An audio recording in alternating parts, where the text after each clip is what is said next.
Ya, selamat datang kembali di podcast Romantis. Berikutnya ini kita dengarkan terlebih dahulu pemateri yang kedua, ketiga ya, oleh Bapak Sugiono. Monggo Bapak, bagaimana tanggapannya tentang tema-tema yang sudah kita diskusikan tadi? Terima kasih. Bismillahirrahmanirrahim. Assalamualaikum warahmatullahi wabarakatuh. Selamat malam Pak Camat, Pak Lurah, Pak Babin Kaptipmas, dan saudara-saudara semua yang hadir pada malam hari ini, yang secara langsung di kantor Kelurahan Tegadiri maupun mengikuti lewat live streaming. Saya di sini sebagai Babinsa Tegal Gede akan menyampaikan bahaya narkoba dan radikalisme. Yang tadi bahaya narkoba sudah disampaikan dari Bapak Camat, Bapak Lurah, dan nanti akan disampaikan lagi oleh Bapak Babin Kaptimas. Saya lebih fokus lagi ke bahaya radikalisme. Bahaya radikalisme karena beberapa tahun ini jarang sekali maksudnya disampaikan atau di sosialisasikan ke wilayah-wilayah, terutama ke kelurahan-kelurahan. Pada kesempatan malam hari ini ada kesempatan untuk menyampaikan ke warga. Jadi bahaya radikalisme itu tidak berhenti, atau mungkin apa ada pertanyaan dari adik-adik, masih relevankah bahaya radikalisme itu saat ini? Itu bukan masalah relevan atau tidaknya, tapi kewaspadaan nasional. Kita harus selalu waspada. Jadi tetap dari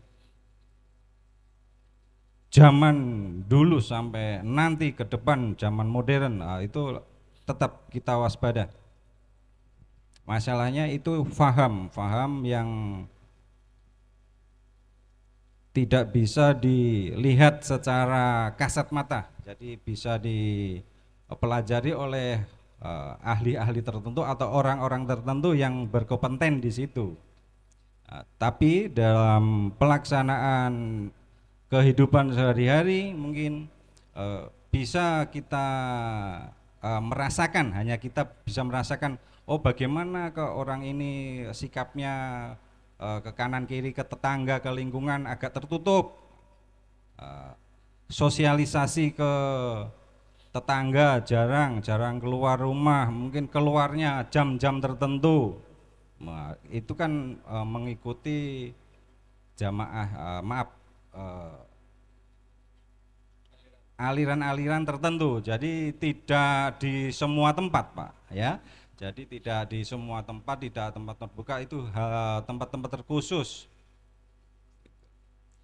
Mungkin bapak-bapak tanya, apa itu radikalisme? Radikalisme itu suatu faham tindak kekerasan atau faham untuk mengubah pola pikir, faham untuk merubah ideologi sosial budaya secara tindak kekerasan. Nah, itu.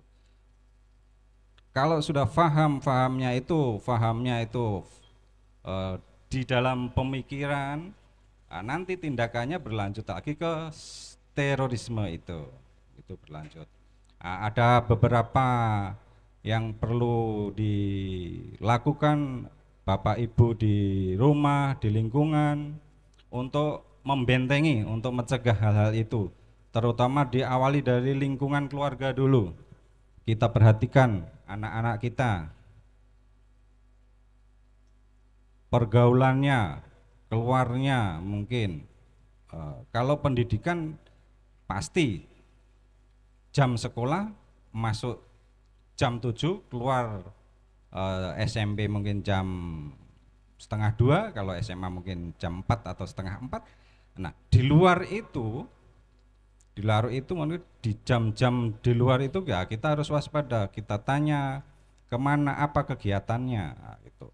Kedua, ke lingkungan, di lingkungan kita saling peduli dengan tetangga kanan kiri. Bapak ini tiap ada kerja bakti atau ada pengajian lingkungan kok nggak pernah ikut, sekali, dua kali, tiga kali, tolong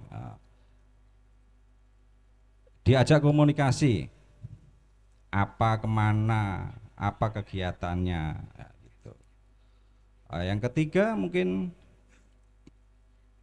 kita harus menyadari, kita sesama ini harus menyadari kebinekaan kita di warga Indonesia. Negara kita itu negara Bhinneka Tunggal Ika, jadi berbeda-beda, berbeda-beda pandangan, berbeda suku bangsa, berbeda agamanya, ras dan semuanya.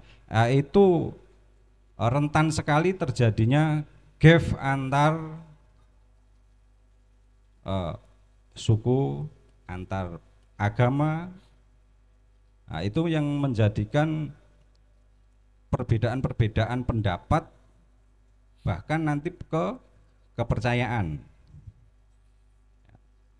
Jadi ada beberapa hal yang bisa kita lakukan, terutama yaitu gotong royong yang telah dicanangkan mungkin dari Bapak Camat ke kelurahan tiap hari apa kita melaksanakan gotong royong. Nah, itulah kesempatan kita untuk bersosialisasi, untuk berkumpul dengan warga, dengan tetangga kanan kiri. Nah, saling mengenal. Kalau sering ketemu, kegiatan apa, aktivitasnya apa, itu bisa terjalin. Jadi bisa ini ya, bisa saling komunikasi, nah gitu ya. Terus ada beberapa hal lagi mungkin yang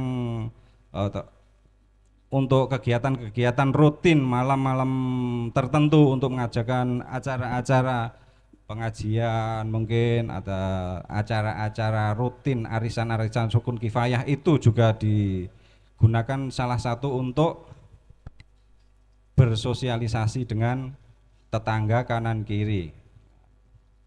Itu dari kami beberapa hal yang saya sampaikan. Untuk lebih lanjutnya nanti kita sambung lagi. Terima kasih. Oke, terima kasih Pak Sugiono. Kalau tadi Pak Lurah menekankan pada pendataan untuk mendeteksi narkoba dan radikalisme, kalau Pak Sugiono lebih menekankan pada interaksi sosial antar warga, karena dari situ nanti kita bisa mendeteksi warga mana yang cenderung mengarah ke radikalisme dan lain sebagainya.